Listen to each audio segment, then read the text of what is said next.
Statistika ma'lumotlariga ko'ra, respublikamizdagi qoramollarning katta ulushi yirik chorvachilik komplekslari yoki fermer xo'jaliklari emas, balkim aynan mana shunday aholi xonadonlarida asraladi.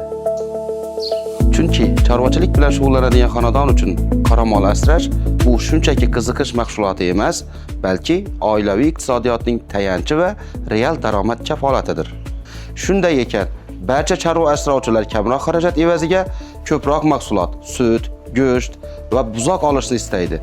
Ammo qoramollarni muntazam ravishda bir joyda bog'lab boqish, ozuqa bazasining yetishmasligi, shuningdek, bozordagi yem-xashak narxining doimiy o'zgarib turishi sababli xonadon egalari tez-tez ozuqa turlarini almashtirishga majbur bo'lishadi.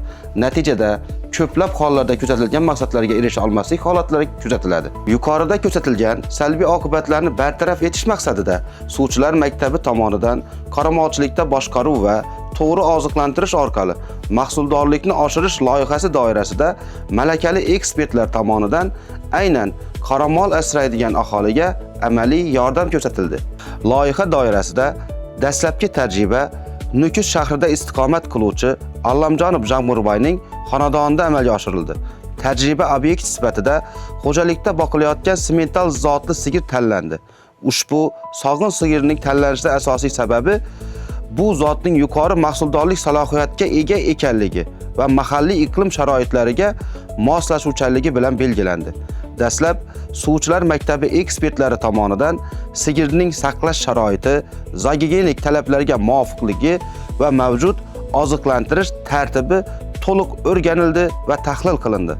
Tadqiqot natijalariga ko'ra, tirik vazni 810 kilogramm bo'lgan, bo'g'ozlik davri 5 oyga yetgan ushbu semental zotli sigir kuniga 81.468 so'mlik ozuqa sarfi evaziga atiga 15 litr sut berish bilan cheklangan.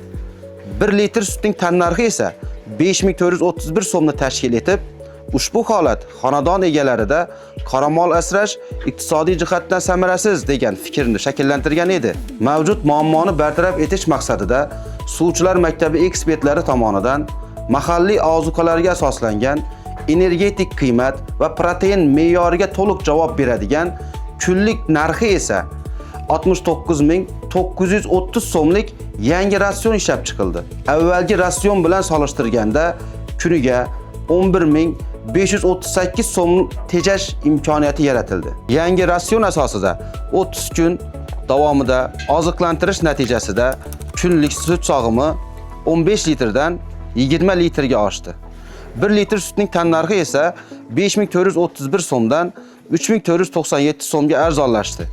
Iqtisodiy jihatdan baholaydigan bo'lsak, bitta sigirdan bir laktasiya davrida qariyb 15,5 million so'mlik qo'shimcha foyda olish imkoniyati yaratildi. Tajriba sinov xulosasi sifatida shuni aytishimiz mumkinki, to'g'ri boshqaruv va ilmiy asoslangan ratsion bu nafaqat nazariya, balki har qanday chorvadorning daromad manbaidir. Keling, ushbu natijalar yuzasidan xonadon egasi fikrlarini eshitamiz. Ushbu sigirni ratsion bilan bir oy boqdik. Natijada sut 15 litrdan 20 litrga ko'tarildi.